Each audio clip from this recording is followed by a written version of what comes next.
Hey, what's going on, everyone? Dr. Taylor, Aspire Chiropractic. I had an interesting question the other day. We've covered this before, but I want to cover it again, simply because it came up. So if one person asks, somebody else might be wondering the same thing. How does chiropractic work? It's, in all reality, it's super easy. And I say that from a strictly biased standpoint.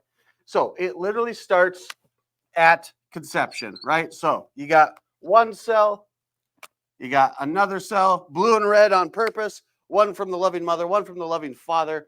Those cells come together and they join, right? Like this is all high school biology kind of stuff. These cells come to join and then they make one and then they divide into 2 and 4 and 8, 16, 32, and they create this little mass. It's called a mulberry mass simply because it's kind of, bumpy and I don't know, just kind of weird shape like this. But what they do is they form the very first organ in the embryonic development. Now, pop quiz. What is that first organ? There's your hint.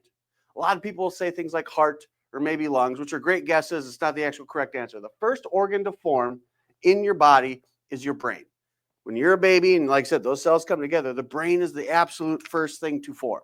Now, from that brain, these little cords start to come out. These little cells that divide and elongate. They start on one side of the body and they cross down to the other side of the body. And what these are the very rudimentary early stages of your nervous system. So your brain is the first thing to form. And the next thing that comes right after that is your nervous system, specifically your spinal cord and then your nerves going out into your body, right? Now, we've got the spinal cord here. We've got these nerves that come off. And we've even got these little things that come off here, these little nerve buds. And this is important because coming off of these nerve buds here, at the ends of these, that's where our organs start to form. So we'll get things like the heart, right? Right there. We'll get things, keep the red. We'll get the lungs that form.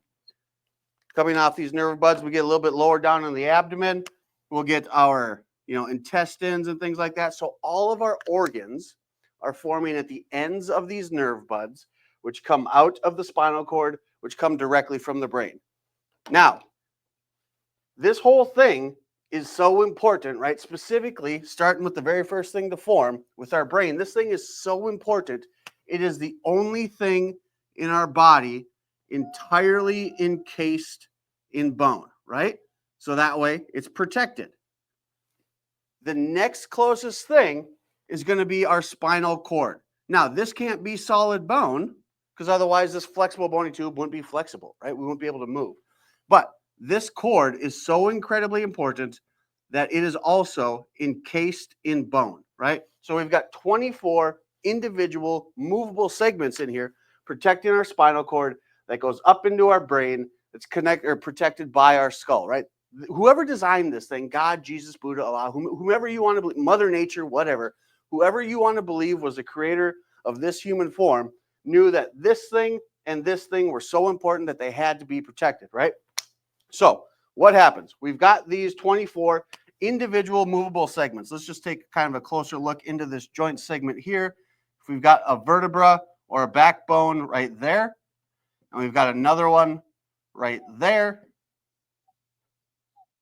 and then going right down the middle, like we just said, now we're looking at it from the side. So this is from the front or the back, whatever you want. This one's from the side, and we've got our spinal cord going right down the middle, and coming right from between those bones are all those nerves that go to these different organs. Now, the reason I bring this up is I had a patient yesterday. He came in here for low back pain, and he's doing wonderfully. But he said something. He's like, hey, can I ask you a question? Yeah, sure, of course. Doctor comes from the Latin word for teacher. Ask me all the questions you want. He goes, hey, since I've started doing this, I've noticed my heartburn has gone away. Do you think that's related?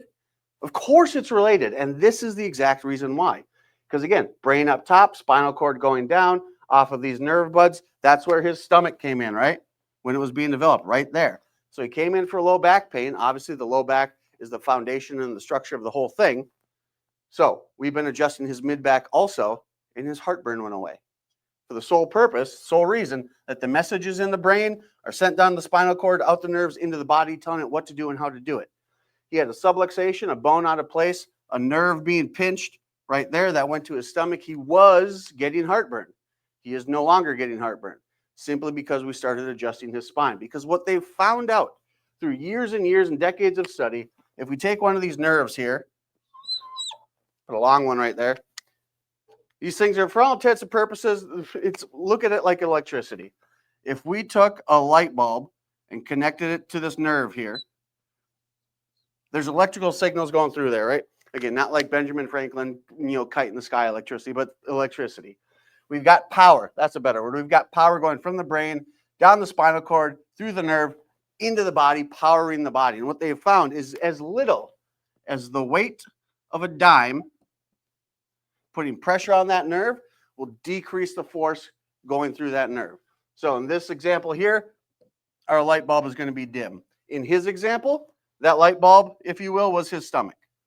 His stomach wasn't working right. The power from the brain into the body was decreased simply because he had a bone out of place, putting stress, pressure, some sort of dis-ease on this nerve, causing his stomach not to work right. Comes in here, we go through just a series of adjustments for his low back pain, but he's an entire person, so we adjust the whole thing. And he comes in, hey, my low back pain is way better, but also just oddly enough, I don't get heartburn anymore. And the only thing that's changed is me getting adjusted. So this is, in its simplest form, exactly how chiropractic works. Excuse me, exactly why chiropractic is so much more than neck pain, back pain, and headaches. Because the power that moves the body is held right up in here, and it communicates through the spinal cord, through the nervous system, and the nervous system is protected by a flexible bony tube. But these bones can get bent and torqued and twisted, coming out of proper juxtaposition. It's called a subluxation, with the segment above or the segment below putting stress or pressure on the nervous system, causing your body to work less than optimally. We get this thing aligned, we get the pressure taken off the nerves, we allow the body to work better, and all of a sudden, your performance improves, whether it be physical performance, visceral performance, mental performance, because the brain is taking all this stuff back in also, so it knows everything that's going on. And all we have to do is make sure each one of these 24 segments in your spine are moving just as they should, so there's no pressure on the nerves, there's no stress on the nervous system. Hell, there's just not any more undue information going into the brain. It's got enough to worry about. You got to pick your kids up. You got to make sure you make it to work on time. You don't need to worry about back pain. You don't need to worry about heartburn. You don't need to worry about infertility, constipation, all those kinds of things. So if this sounds, just like it kind of makes sense. If you went to the doctor, because this is one thing, he went to the MD and the doctor said, you know what? Wait it out. Maybe it'll go away. Well, maybe it will, maybe it won't. You know what he did? He gave him some pills. Still didn't go away. Why? Because there's not a pill in the world that'll move a bone. Now, like I said, if this sounds like something that just makes sense to you, or if you've been looking for other answers, by all means, give us a call, walk right through that door. We're ready to help you when you're ready to be your best, naturally.